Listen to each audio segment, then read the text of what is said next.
Yeah, so this is the 2017 Subaru XV.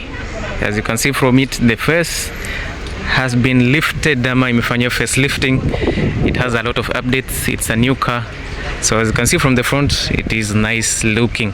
Okay, so compared to the normal Subaru XV that we are used to, it is a little bit different. Acha tuangalia hapa mbele. You see from the daytime running lights, LED headlights, turn signals. Hapa chini kuna fog lights na plastic cladding around it. You have that standard Subaru logo and that grille. It looks a little bit different, but it is still the normal car that we are used to. So let me take you around it. Tuangalie. So as you can see from the back, there is some significant change. The look itself and feel is quite different. You can see that the tail lights are a bit different from what we are used to. You can see that now it cuts a little bit into the boot. We still have that all-wheel drive badge or emblem. It's still intact. You have a plastic cladding around the reflectors, just like in the Subaru Outback. You have your chrome-plated XV emblem over there. Down here you don't have an extra tire. I believe it is inside the boot section. Yeah, from the back to the front, you can see it is somehow streamlined. At the back, the wheels are a little bit large. As you can see here, these are 17-inch tires, so it really makes the ride a little bit high. So it also improves on how it cuts into the air as it moves. So it slopes towards the front from the back towards the front. It improves on a little bit on the aerodynamics, and also it will help to improve on the ground clearance, so the vehicle is a little bit higher. Here on the face, you get the standard daytime running lights, LED projector headlights, and a number of things that were in the previous models of the Subaru XV. So let us go into the interior and see what is happening there. From the interior, we start at the door.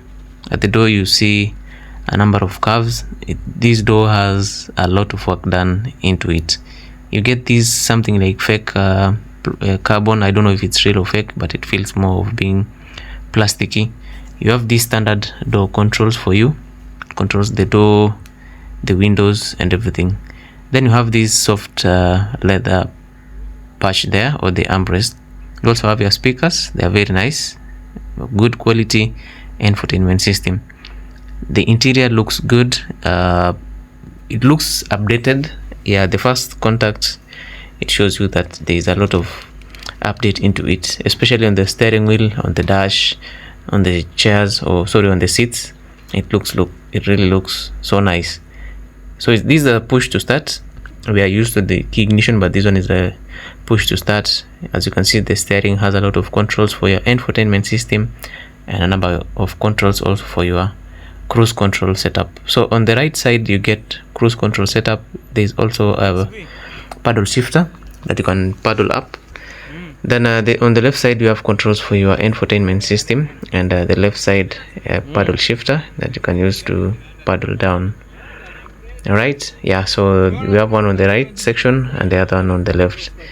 Then there on the dash, very nice dashboard, very clean, illuminates very well at night. Everything is really well illuminated. Then here on the center console you have a gear lever that is piano black. So let us see what happens here. As you can see, let me try switching it on. I don't know if the key is a little bit far away, but we'll switch it on in a few. Okay, yeah, so the vehicle is on. As you can see here, there's a lot of information in this car, but the problem is always that the information that we get there is usually in the Japanese language. So some of it we just assume, or you don't know what information you're getting there. Then here you get the mileage. Here it says you get around 11.7 kilometers per liter of gasoline or petrol. All right, so this really depends on how you drive it. Then on this section you have your infotainment system. I don't know if you can hear. It is very nice, sounds good. It's quality sound system. This is our local FM, but I was trying to seek through it, but it feels like there are a number of differences from what we are used to. So I'm yet to learn more and see. This button, I thought it is a volume button, but okay, it is something else. It does something else, but I know in the few hours I'll be very much conversant with it. You have your AC controls over here, or climate controls. It is automatic. You can use it as an auto, or you can use it manually.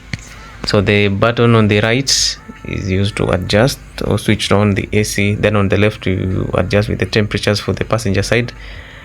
Then you have your middle button there that controls the fan speed. Okay, yeah, back on the dash you see the mileage is around 123,000 kilometers. Here you have your electronic brake, you have your hill descent, you also have your auto hold, and then you can switch it to X mode.